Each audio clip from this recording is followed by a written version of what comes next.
જય માતાજી, જય શ્રી કૃષ્ણ મિત્રો. આજે હું તમને એક એવી વાર્તા કહેવાનો છું જેને સાંભળીને જજ સાહેબ પણ રોઈ પડ્યા. આખરે કેમ એક પિતાએ પોતાના જ દીકરા પર કેસ કર્યો.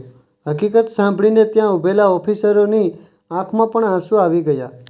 70 વર્ષના વૃદ્ધ હોસ્પિટલની બેન્ચ પર પોતાને ટકાવવા માટે પ્રયત્ન કરી રહ્યા હતા કે ત્યારે જ નર્સે બહાર આવીને કહ્યું, મગનભાઈ, તમારા પત્ની કમળાબેન તમને અંદર બોલાવી રહ્યા છે.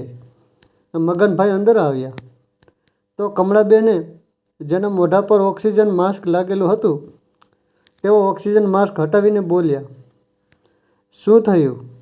આજે પણ કેતન નથી આવ્યો? તમે એને કહ્યું નહીં કે હું એને કેટલો યાદ કરી રહ્યો છું? મગનભાઈ ચહેરા પર ખોટી મુસ્કાન લઈને બોલ્યા, અરે હદ કરે છે તું. એવું કેમ થઈ શકે કે તારો દીકરો તને જોવા ન આવે? જ્યારે એ આવ્યો ત્યારે તું સૂતી હતી. તે તને ઉઠાડવા જઈ રહ્યો હતો પણ મેં એને ના પાડી દીધી. હવે ફરી વાર તે આવે ત્યારે મળી લેજે. તે પોતાની ઓફિસેથી પૂરા 4 દિવસની છુટ્ટી લઈને આવ્યો છે, ફક્ત તારા માટે. પછી મળી લેજે. કમળાબેન થોડા નારાજ થઈને બોલ્યા, તમે પણ હદ કરો છો. જો હું ઉઠી જાત તો એમાં શું થઈ જાત? કયો પહાડ તૂટી પડવાનો હતો? અરે હું તો આમ પણ આખો દિવસ પલંગમાં જ પડી રહું છું. અહીં પડે પડે ગમતું પણ નથી. હવે તમે મને કહો કે આપણે ઘરે ક્યારે જઈશું? ડૉક્ટર સાથે તમારે કંઈ વાત થઈ? આ સાંભળીને મગનભાઈ થોડી વાર માટે ચૂપ થઈ ગયા. પછી બોલ્યા, અરે હા, ચિંતા શું કામે કરે છે? ડૉક્ટરથી મારી વાત થઈ ગઈ. જલ્દી જ તને ડિસ્ચાર્જ કરી દેશે, ટેન્શન ના લે. કમળાબેનને સાંત્વના આપીને મગનભાઈ બહાર નીકળ્યા અને ફરી તે જ બેન્ચ ઉપર બેસીને વિચારવા લાગ્યા.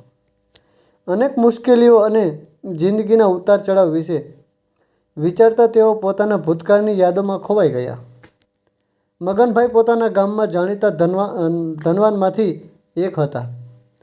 તેમના પિતા ગામના સરપંચ હતા.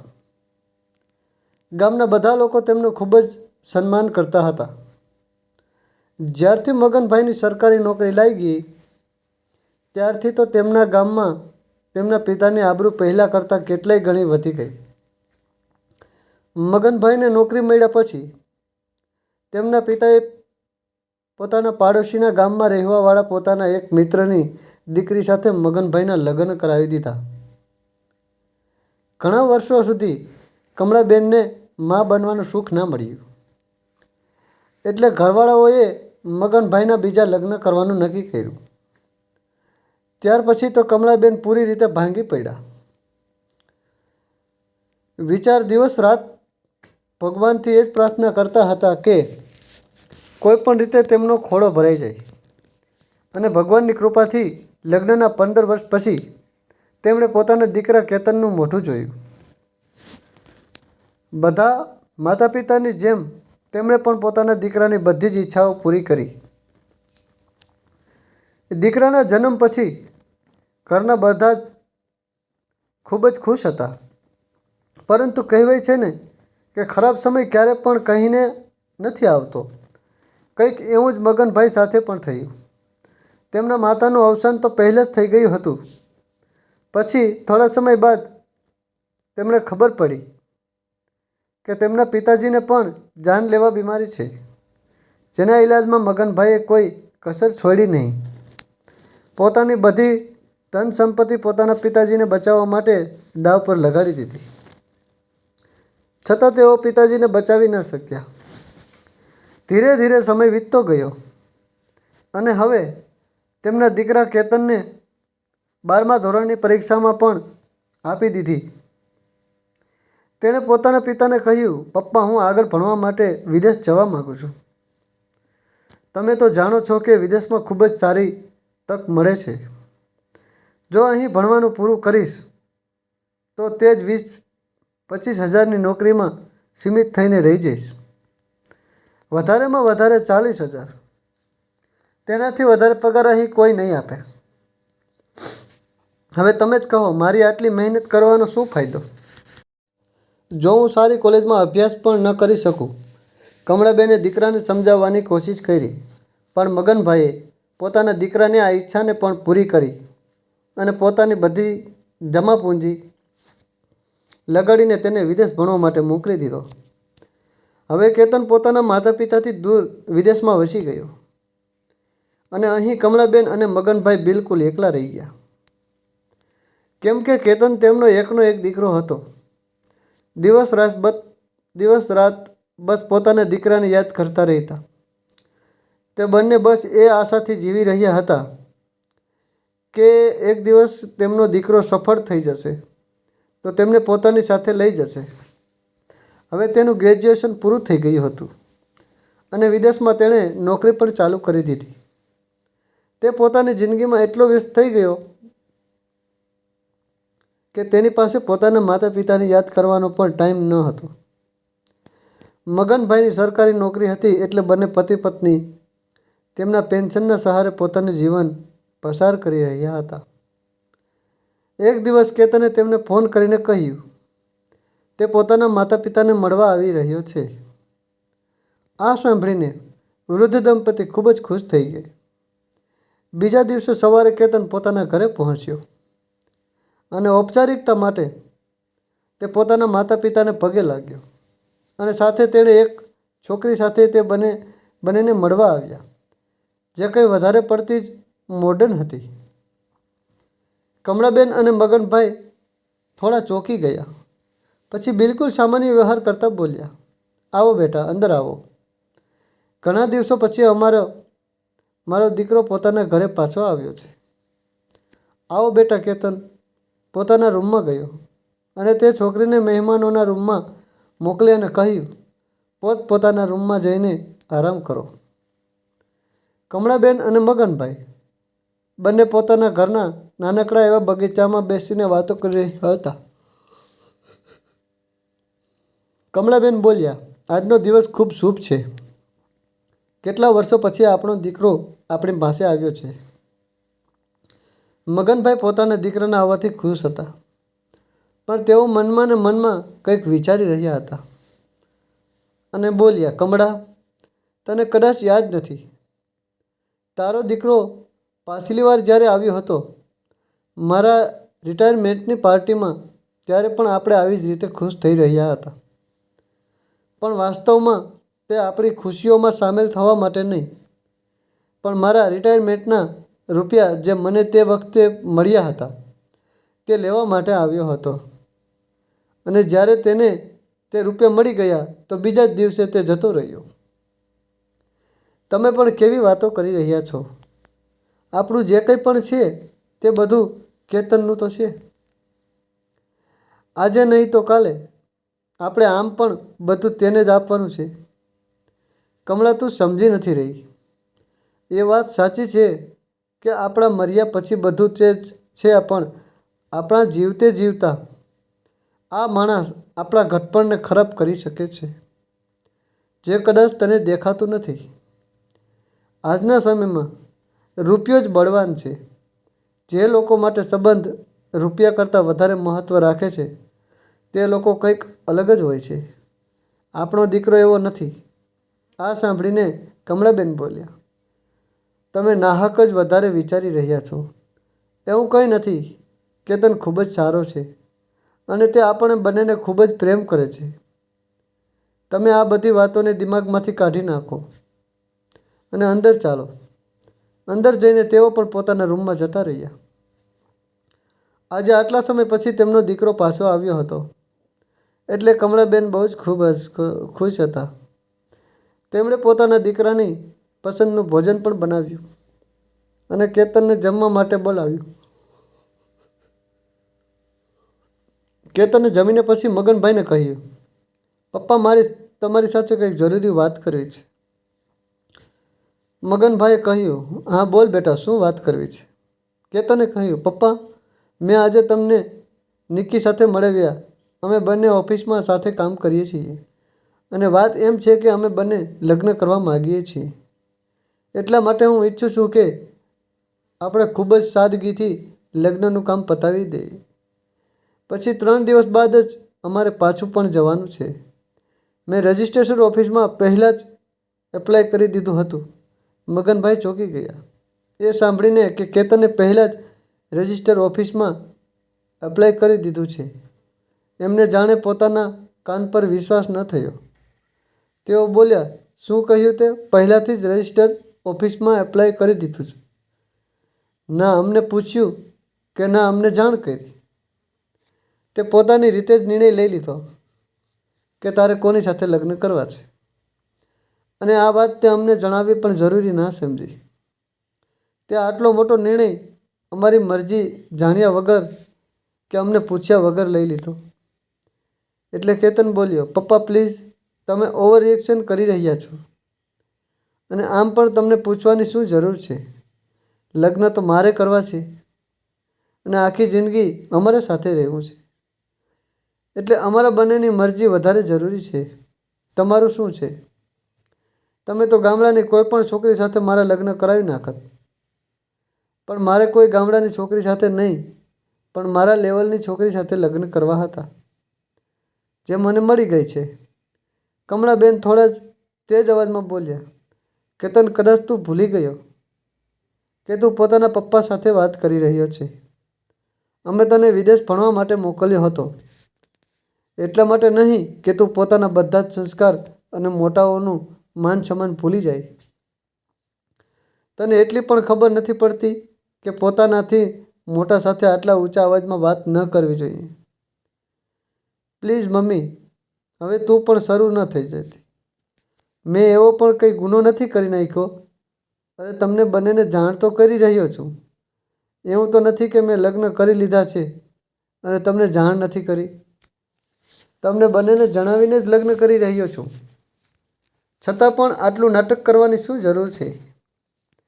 કમળાબેન પોતાના દીકરાનું આવું બદલાયેલું રૂપ જોઈને આશ્ચર્યચકિત રહી ગયા અને બોલ્યા, નાટક અને તારા માતા પિતાની ચિંતા, તેમનો પ્રેમ એક નાટક લાગી રહ્યો છે. એવું નથી કેતન કે અમને તારી ખુશીઓથી કોઈ પણ પરેશાની છે. બસ અમે નથી ઈચ્છતા કે તારી જિંદગીમાં કોઈ ખોટો વ્યક્તિ આવી જાય, જેના લીધે તારે આખી જિંદગી પછતાવવું પડે. કમળાબેનનું આટલું કહેતા જ નિકી જમવાની પ્લેટને ઘા કરતા બોલી કે તું અહીં મારું અપમાન કરવા માટે મને લઈ આવ્યો છે.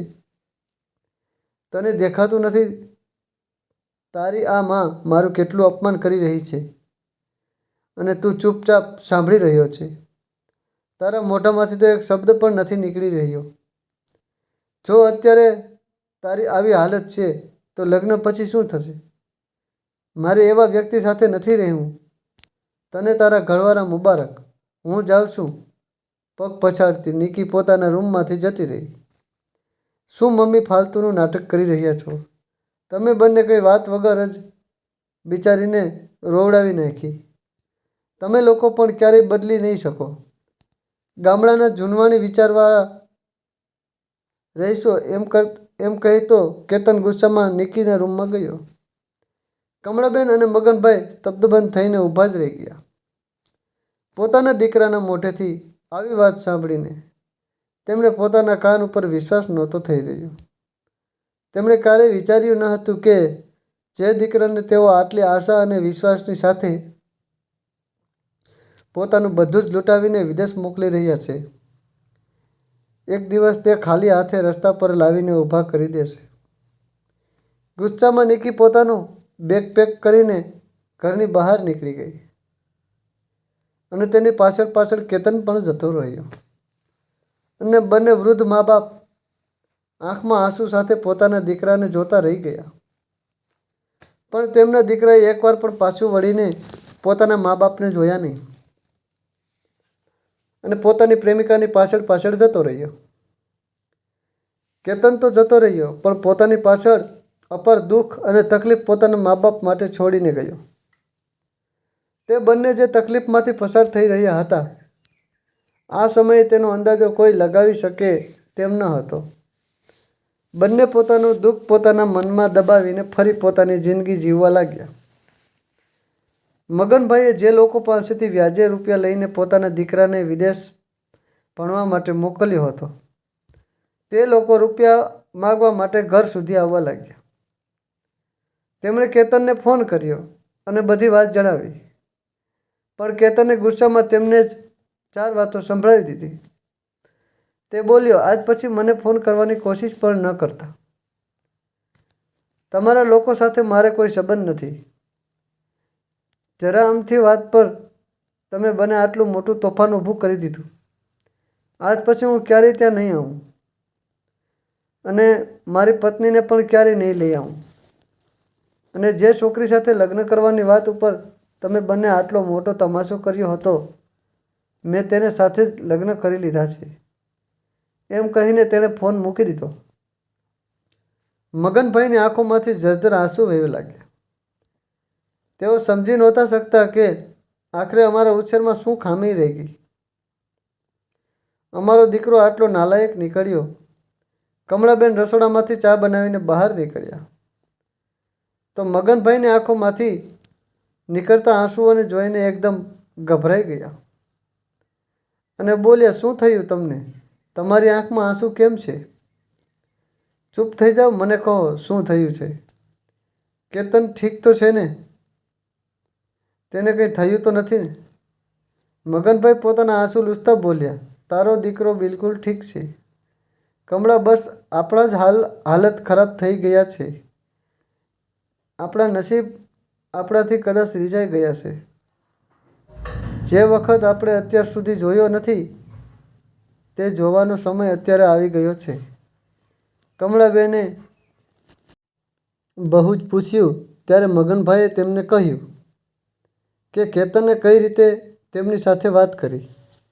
કમળાબેનને જ્યારે આ વાત ખબર પડી તો તેઓ ગુસ્સામાં બોલ્યા, તમે એને ફોન લગાડ્યો, હું તેની સાથે વાત કરું છું. તેનું દિમાગ ખરાબ થઈ ગયું છે. તે છોકરીએ ખબર નહીં તેના પર શું જાદુ કરી નાખ્યો છે. તેને પોતાના મા બાપ દેખાતા જ નથી. મગનભાઈ તો અત્યાર સુધી સમજી ગયા હતા કે હવે તેમનો દીકરો તેમનો નથી રહ્યો. હવે તો બસ ફક્ત તે બંને પતિ પત્ની જ એકબીજાના સહારા છે. દીકરો તો ફક્ત નામનો રહી ગયો છે. પણ કમળાબેન હજી સુધી આ હકીકતને સ્વીકારી શકતા ન હતા. પોતાના દીકરા પર પોતાનો અધિકાર માનીને તેઓ તેને ગમે ત્યારે ફોન કરવા લાગી જતા અને મગનભાઈને એ વાતનો ડર લાગતો હતો કે કેતન તેમને કંઈક કહી દેશે તો શું થશે. આમ પણ મગનભાઈનું હવે હતું પણ કોણ? તેમની પત્ની સિવાય. એવામાં જો તમને કંઈ થઈ જાય તો મગનભાઈ પોતાને કઈ રીતે સંભાળી શકશે? એટલા માટે તેઓ કમળાબેનને મનાઈ કરતા હતા કે કેતન વ્યસ્ત રહે છે તો હર વખત તેને હેરાન ન કર્યા કર. અને એક દિવસ તે જ થયું જેનો મગનભાઈને ડર હતો. કેતને ફોન ઉપાડ્યો નહીં અને કમળાબેન વારંવાર ફોન કરતા રહ્યા. એટલે કેતને ફોન ઉપાડીને ગુસ્સામાં કહ્યું, એકવારમાં સમજાતું નથી કે ફોન નથી ઉપાડી રહ્યો તો એનો મતલબ કે હું બીજી છું. અને એટલી પણ ખબર નથી પડતી કે જ્યારે કોઈ માણસ એક વખત ફોન કાપે તો બીજી વખત ફોન ન કરવો જોઈએ. તને હજી સુધી સમજાતું નથી કે મને તમારા લોકોથી કોઈ પણ મતલબ નથી રાખવો. શું કામે તમે લોકો હર સમયે મારા પાછળ પડ્યા રહો છો? કમળાબેનની તબિયત પાછલા થોડા દિવસોથી આમ પણ ખરાબ હતી અને જ્યારે તેમના એકના એક દીકરાએ તેમની સાથે આવી રીતે વાત કરી તો આઘાત તેઓ સહન કરી ના શક્યા અને ધીરે ધીરે તેમની તબિયત દિવસે ને દિવસે ખરાબ થઈ ગઈ. અને એક દિવસ બજારની વચ્ચે તેઓ ચક્કર ખાઈને પડી ગયા. થોડા રાહદારીઓની મદદથી તેમને હોસ્પિટલ પહોંચાડવામાં આવ્યા. કોઈ પાડોશીએ મગનભાઈને સમાચાર આપ્યા એટલે તેઓ હોસ્પિટલ પહોંચ્યા. હોસ્પિટલમાં ડૉક્ટર સાથે વાત કરીને ખબર પડી કે કમળાબેનની કિડની ફેલ થઈ ગઈ છે. જો તેમને કોઈ ડોનર મળી જશે તો પોતાનું જીવન જીવી શકશે, નહીંતર કહી નહીં શકાય કે તેમની પાસે કેટલો સમય છે. વધારેમાં વધારે અથવા તો 2 મહિના સમય તેમની પાસે છે. ડૉક્ટરે જ્યારે મગનભાઈને આ વાત કહી તો તે સમયે તેમના હાથ પગ બિલકુલ ઠંડા પડી ગયા.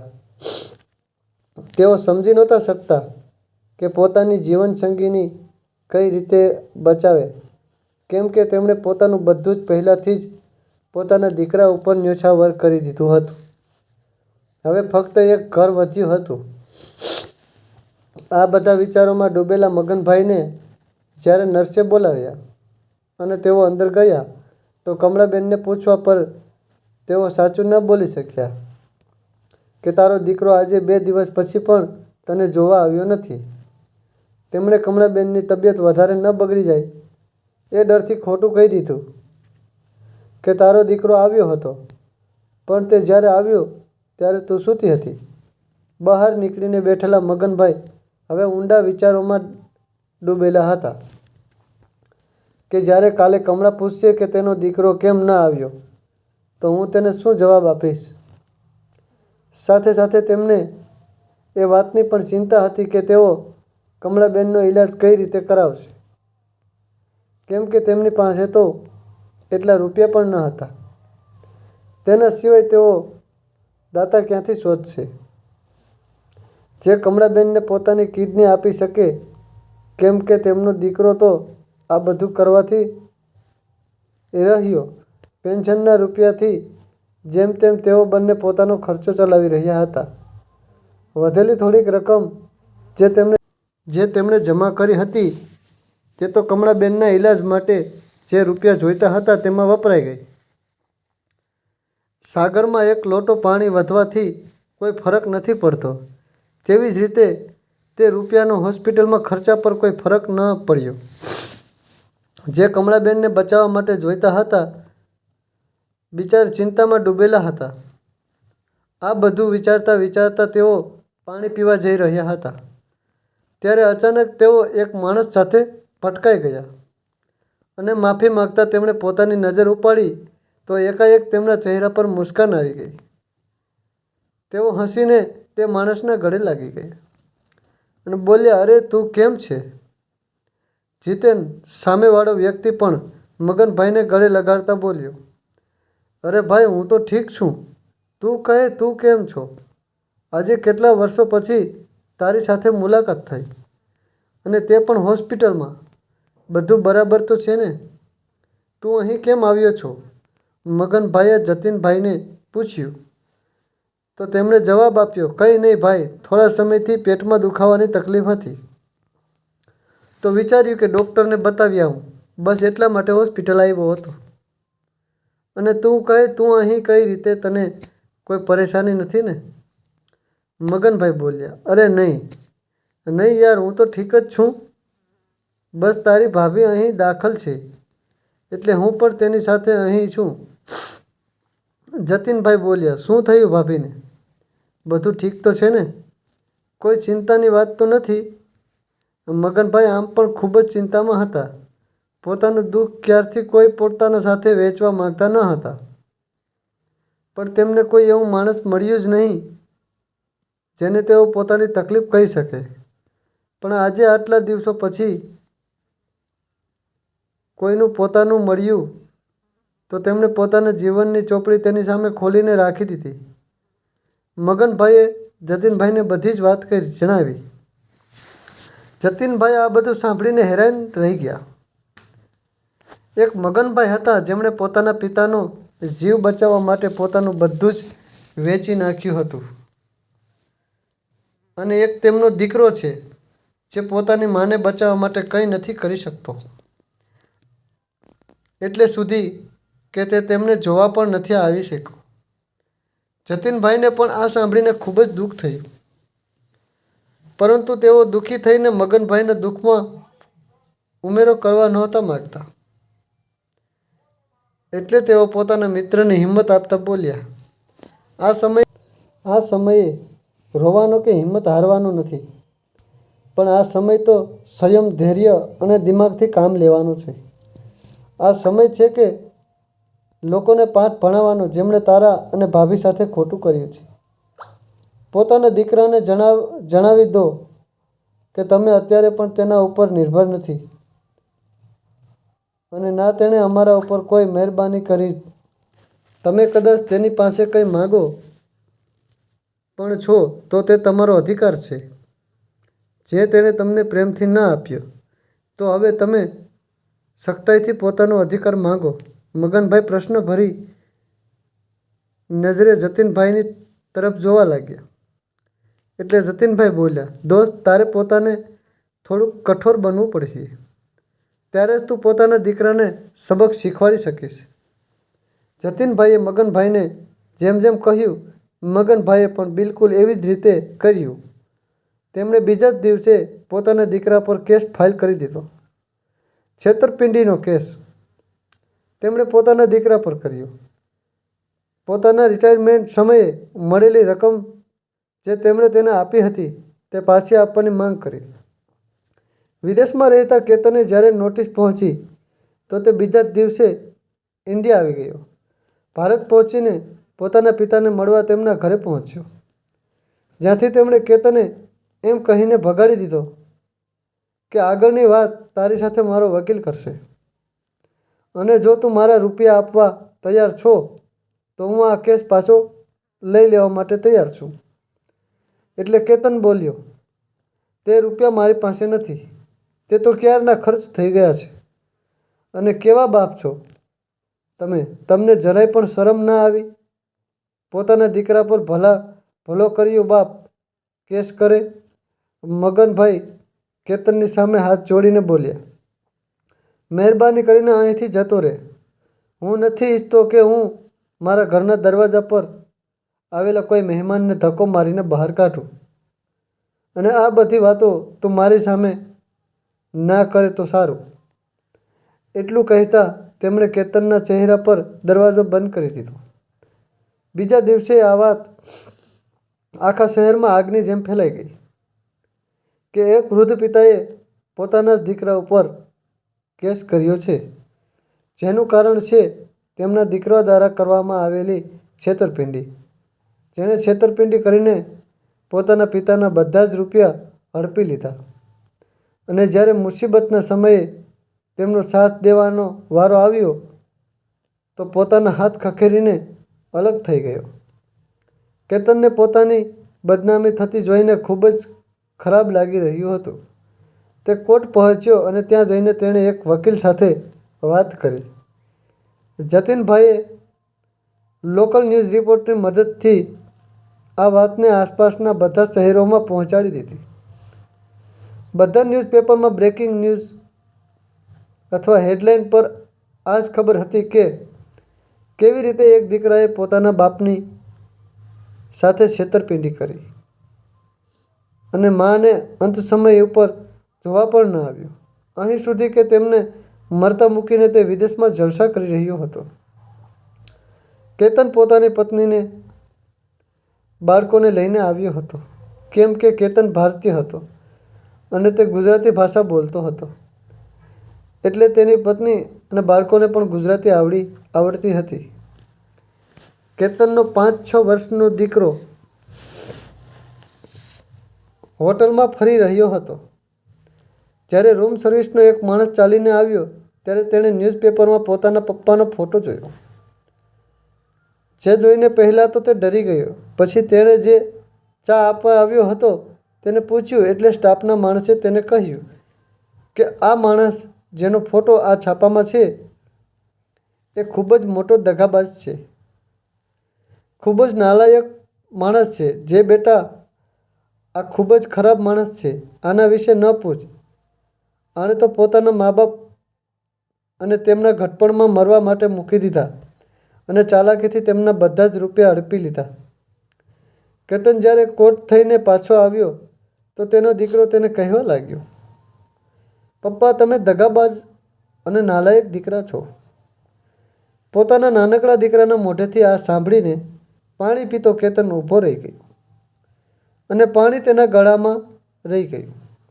તે આશ્ચર્યની સાથે બોલ્યો, તું આ બધું શું કહી રહ્યો છે?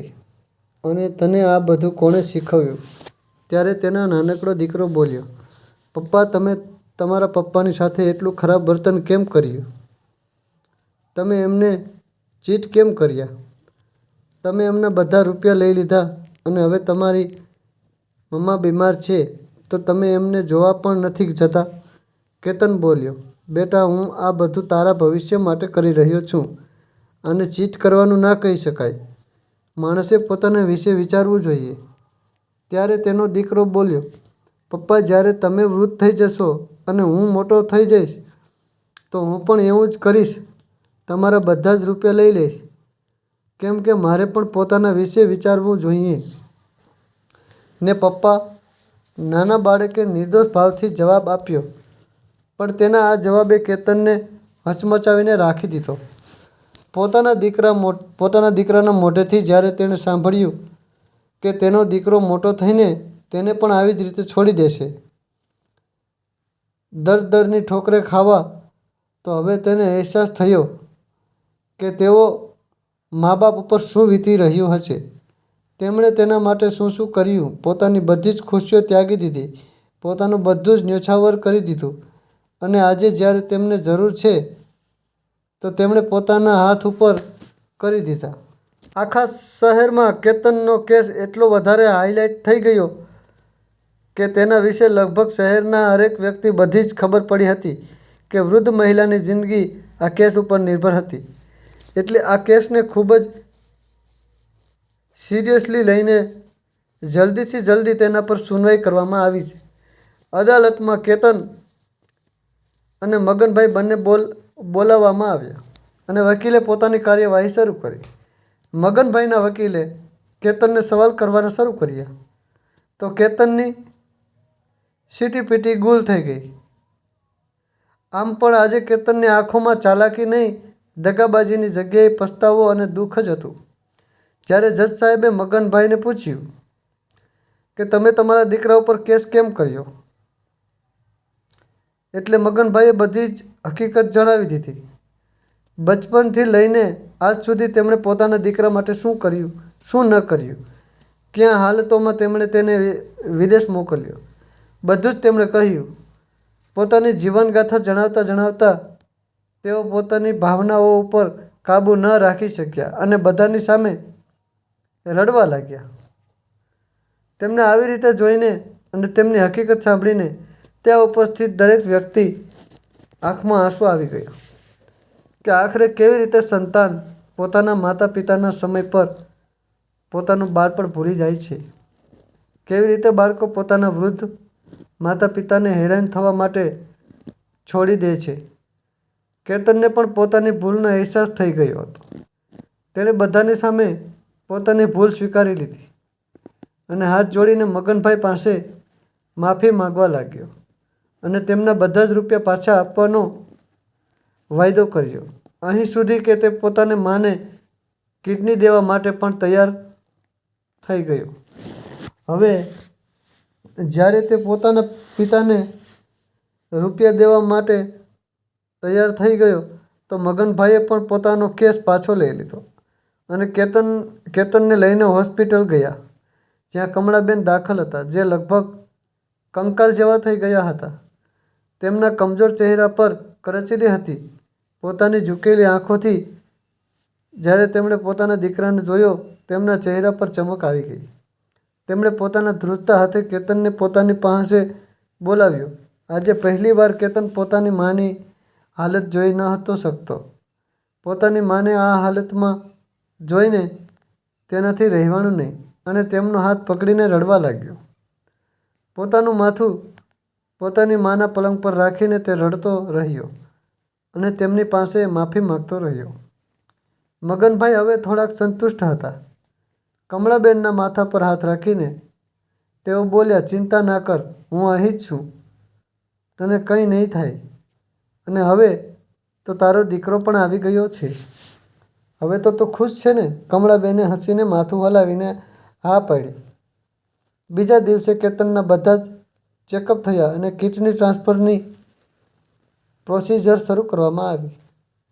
અચાનકથી એક મહિનાની છુટ્ટીના કારણે કેતનની નોકરી છૂટી ગઈ અને હવે તેણે ભારતમાં જ પોતાના માટે એક સારી નોકરી ગોતી લીધી. હવે તે પોતાના માતા પિતાની સાથે જ રહેવા લાગ્યો.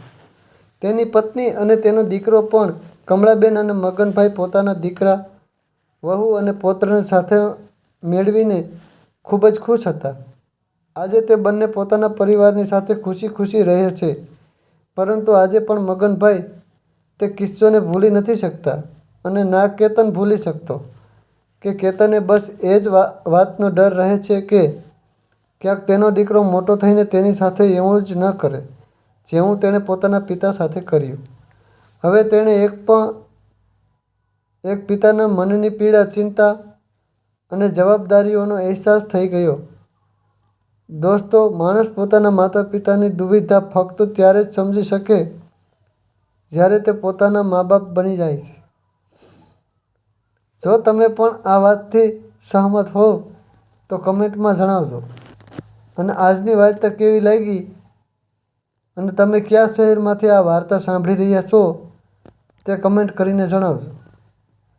અને જો વાર્તા ગમી હોય તો લાઈક કરીને વધુમાં વધુ શેર પણ કરજો. અને આવી જ અવનવી વાર્તા સાંભળવા માટે ચેનલને સબસ્ક્રાઈબ જરૂરથી કરજો. કહાની સાંભળવા બદલ ધન્યવાદ. હર હર મહાદેવ.